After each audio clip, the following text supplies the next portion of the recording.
Friday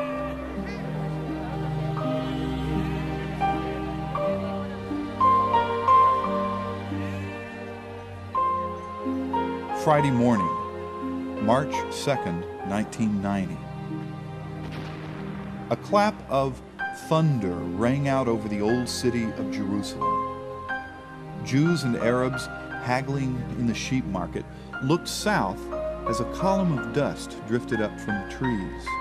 It sounded like a bomb. That's what everyone thought in the beginning, a bomb. Absalom's tomb, where the explosion or the assumed explosion took place, was located just south of the market, outside the eastern wall of the old city in the Kidron Valley. Depending on who you ask, the monument was carved out of the hillside either 2,000 years ago or 3,000 years ago. It's one of the lesser controversies in the Mideast. But there was one thing on which most historians agreed. Since prehistoric times, the valley had been a very popular place to bury the dead. The Mount of Olives was nearby.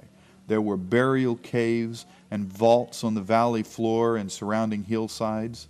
Successive layers of the dead, generation after generation, were stacked in this place. But of all the tombs, Absalom's tomb was by far one of the most prominent. From its base of golden brown to its long tapered spire, the rock pillar rose to a height of more than 15 meters and weighed more than 50 tons.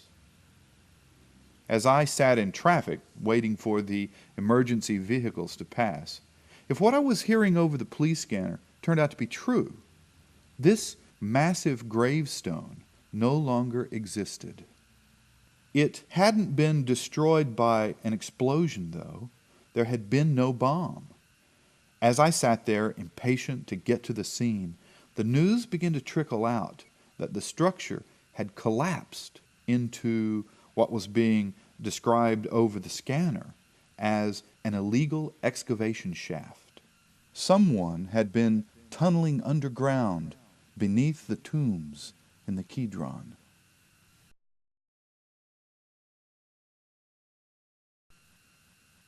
The police fanned out in all directions. They walked up and down the roadway, picking up anything that might be a clue. And then they made a big discovery. There was a back entrance to the trench. 100 meters away, in a drainage tube that ran back under the roadway, one of the investigators found an access port hacked into the concrete wall of the tube. The passage led to a string of forgotten cisterns and water caves running back into the hillside. Rachel Levy was waiting for me in the caves. "There are 3 cisterns with pottery," she whispered. "But that's not all. There's a lot of other stuff, too." Indeed, we rounded the next corner only to come face to face with one of the Palestinian victims. The police were going through his pockets.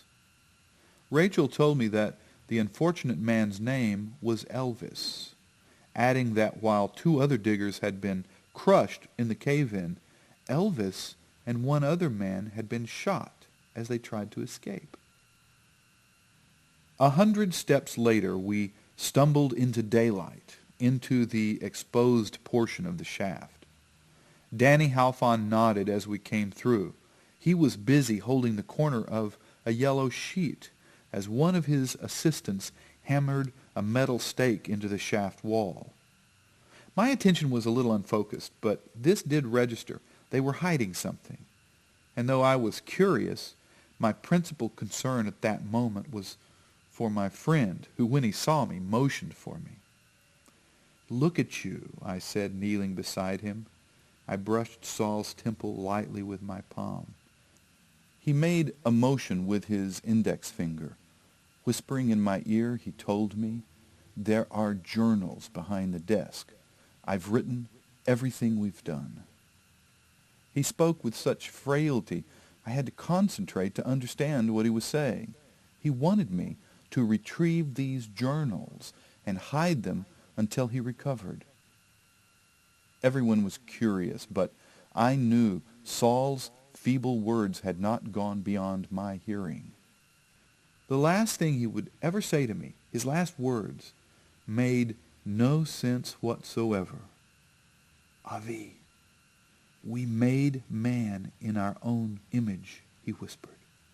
Baffling words from someone who was dying. As they lifted Saul out of the pit, Danny Halfon placed a hand on my shoulder and told me how sorry he was. My friend Saul didn't survive the ambulance ride to the hospital. The strange last days of Saul's life would gradually come into focus for me. I would discover the bizarre string of events that drove him to explore this city of the dead in the Kidron, a quest that resulted in an abruptly taken citizenship there.